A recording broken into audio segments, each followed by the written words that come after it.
আমার সুপ্রিয় শিক্ষার্থী বন্ধুরা, টিবিসি মাই স্টাডি ইউটিউব চ্যানেলে তোমাদের সকলকে আবারও একবার স্বাগত জানাচ্ছি। আশা করি তোমরা সকলে ভালো আছো। তো তোমরা যারা মাধ্যমিক পরীক্ষা দিচ্ছ 2024 সালে, তো তোমাদের নেক্সট পরীক্ষা হচ্ছে সোশ্যাল স্টাডি। তো সোশ্যাল স্টাডি এই সাবজেক্টটির 4টি পার্ট রয়েছে। তো পার্টগুলির মধ্যে হচ্ছে হিস্ট্রি, পল সায়েন্স, ইকো এবং জিওগ্রাফি। আমি পূর্বে তোমাদের কোয়েশ্চেন ব্যাংক সলিউশনস, ইকোনমিক্স এবং জিওগ্রাফির 1 মান এবং 2 মানের উত্তর সবগুলি বলে দিয়েছি এবং মডেল কোয়েশ্চেনের যে 4টি পার্ট রয়েছে তাও বলে দিয়েছি। তো শুধু বাকি রয়েছে তোমাদের কোয়েশ্চেন ব্যাংক সলিউশন, হিস্ট্রি এবং পল সায়েন্স। তো আমি আজকে এই ভিডিওর মাধ্যমে তোমাদের হিস্ট্রি এবং পল সায়েন্সের 1 মান এবং 2 মানের সবগুলি উত্তর বলে দিচ্ছি। তোমরা এক নজরে সেই উত্তরগুলি দেখে নেবে।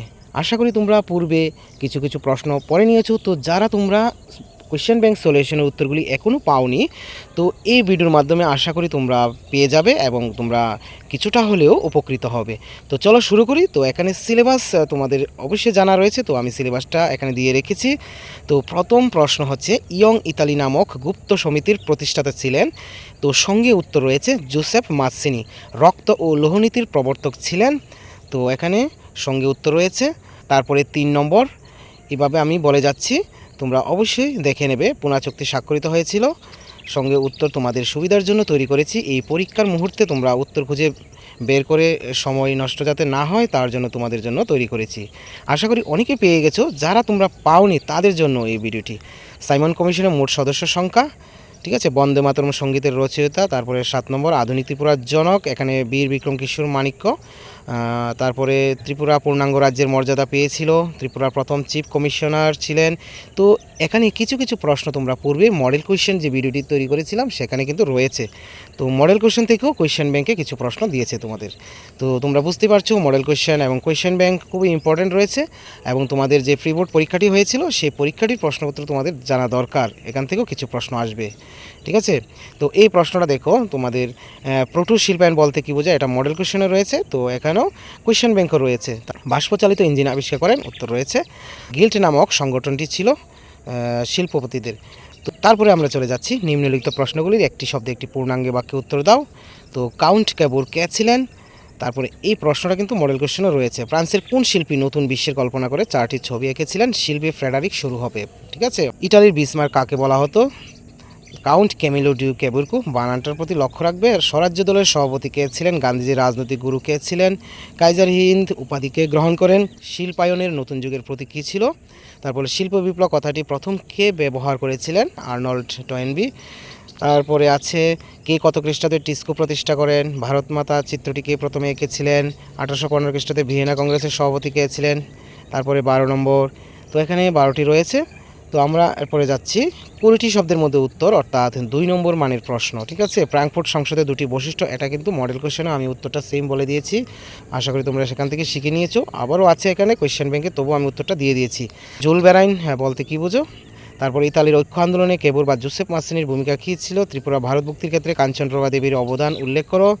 তো এই উত্তরটা অনেকে পাইনি, আমাকে কমেন্ট করে বলেছো। তো এখান থেকে তোমরা সংগ্রহ করে নেবে।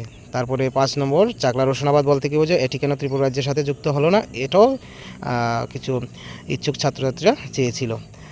তারপরে G77 দেশগুলি বলতে কী বোঝানো হয়েছে? এটাও রয়েছে মডেল কোয়েশ্চেনে। তারপরে ব্রেটন উডস জমজ বলতে কী বোঝো? IMF প্রতিষ্ঠার 2টি উদ্দেশ্য লিখো, ঠিক আছে। এইগুলি হচ্ছে 2 মান, মোস্ট ইম্পর্ট্যান্ট, অবশ্যই তোমরা এগুলি শিখবে। তারপরে 100টি শব্দের মধ্যে নিম্নলিখিত প্রশ্নগুলো উত্তর দাও, 4 মান, ঠিক আছে। এগুলি উত্তর নেই কিন্তু এগুলি তোমাদেরকে পড়তে হবে।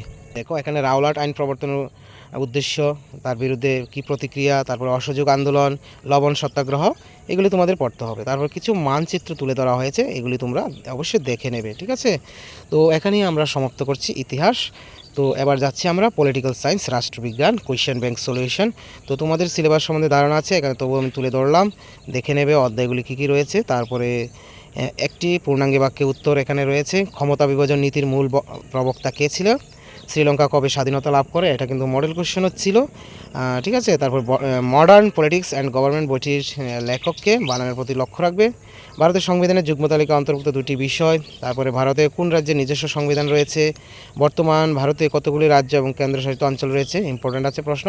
তো ত্রিপুরা স্থানীয় সরকারের সকল পদে মহিলাদের জন্য কত শতাংশ আসন সংরক্ষণ করা হয়েছে, সেটা মডেল কোয়েশ্চেনের ছিল। সমান মজুরি আইন কত খ্রিস্টাব্দে পাশ হয়, এনডিএর পুরো নাম কি, কে প্রথম গণতন্ত্র শব্দটি ব্যবহার করেছিলেন, গণতন্ত্রের সপক্ষে একটি যুক্তি। ঠিক আছে, ভারতে কয়টি স্তর বিশিষ্ট পঞ্চায়েত ব্যবস্থা রয়েছে, কত খ্রিস্টাব্দে বেলজিয়াম স্বাধীনতা লাভ করে, ভারতের প্রথম লোকসভা নির্বাচনে কত খ্রিস্টাব্দে অনুষ্ঠিত হয়। তারপরে ভারতের রাজনৈতিক দলগুলির স্বীকৃতি প্রদান কে করেন, বিশ্বের সর্বশ্রেষ্ঠ গণতান্ত্রিক দেশটির নাম কি। ঠিক আছে, তারপর 16, 17। তো এবার যাচ্ছি 20টি শব্দের মধ্যে 2 নম্বর মানের ক্ষমতার অংশধারিত্ব কীভাবে জনগণকে শক্তিশালী করে, এটা কিন্তু আমরা মডেল কোশ্চেনে পেয়েছিলাম। ক্ষমতার ভারসাম্য নীতি বলতে কী বোঝো। 3 নম্বর অনুভূতির ক্ষমতা বিভাজন এবং উলম্ব ক্ষমতা বিভাজন কাকে বলে। তারপরে ভারতের যুক্তরাষ্ট্র ব্যবস্থার 2টি বৈশিষ্ট্য, এটা কিন্তু আমরা মডেল কোশ্চেনে পেয়েছিলাম। যুক্তরাষ্ট্র গঠনে প্রয়োজনীয় 2টি শর্ত লিখো। তো সবগুলির উত্তর তোমাদের দিয়ে দিয়েছি, তোমরা অবশ্যই এক নজরে এগুলি দেখে নেবে। কিন্তু তো আমি কিন্তু সাজেশন দেইনি, কিন্তু এগুলি যা ত্রিপুরা মধ্যশিক্ষা পর্ষদ থেকে প্রকাশিত হয়েছিল তার উত্তরগুলি তোমাদেরকে বলে দিলাম। যুক্তরাষ্ট্রীয় ব্যবস্থার কেন্দ্র প্রবণতার কারণ, তারপরে মহিলাদের ক্ষমতায়ন কেন প্রয়োজন, এটা কিন্তু আমরা মডেল কোশ্চেনে পেয়েছি। তারপরে 8 নম্বরটি হচ্ছে ভারতে ধর্মনিরপেক্ষতা প্রয়োজন কেন, সাম্প্রদায়িকতাবাদে 2টি কুফল উল্লেখ করো। ঠিক আছে, এইগুলি হচ্ছে তোমাদের কোয়েশ্চেন ব্যাংকের সলিউশন। তো এখানে 100টি শব্দের মধ্যে কি রয়েছে, গণতন্ত্রের রাজনৈতিক দলের গুরুত্ব আলোচনা করো। তো রাজনৈতিক দল থেকে একটি কিন্তু অবশ্যই 4-এর মান আসবে। তো এখানে 4টি প্রশ্ন দেওয়া আছে, সেই 4টি প্রশ্ন কিন্তু শিখে নেবে, একটা কিন্তু অবশ্যই কমন পেয়ে যাবে তোমরা। ঠিক আছে, রাজনৈতিক দলের 4টি বৈশিষ্ট্য বা রাজনৈতিক দলের গুরুত্ব বা জাতীয় দল বা গণতন্ত্র একনায়তন্ত্রের পার্থক্য। তো আশা করি আমার সুপ্রিয় শিক্ষার্থী বন্ধুরা তোমরা বুঝতে পেরেছো। তো আজকের এই ভিডিওটি এখানেই শেষ করছি, তবে বলবো যে এই একটি পিডিএফের মাধ্যমে তোমাদের কোয়েশ্চেন ব্যাংক সলিউশন সম্পূর্ণভাবে এখানে সমাপ্ত হয়েছে। তো আশা করি এই ভিডিওটির মাধ্যমে তোমরা অনেকাংশে উপকৃত হবে, অবশ্যই তোমরা এগুলি দেখে নেবে। আর যারা তোমরা এই চ্যানেলে এখনও নতুন আছো, অবশ্যই চ্যানেলটিকে সাবস্ক্রাইব করে পাশে থাকবে, পাশে থাকা বেল আইকন অবশ্যই প্রেস করে দেবে। তোমাদের সাথে আছি সদা সর্বদা। তোমাদের পরীক্ষা ভালো হোক, শুভ হোক, এই কামনা রইল। Always by the side of the students. Thank you, all the best. জয় হিন্দ, জয় ভারত।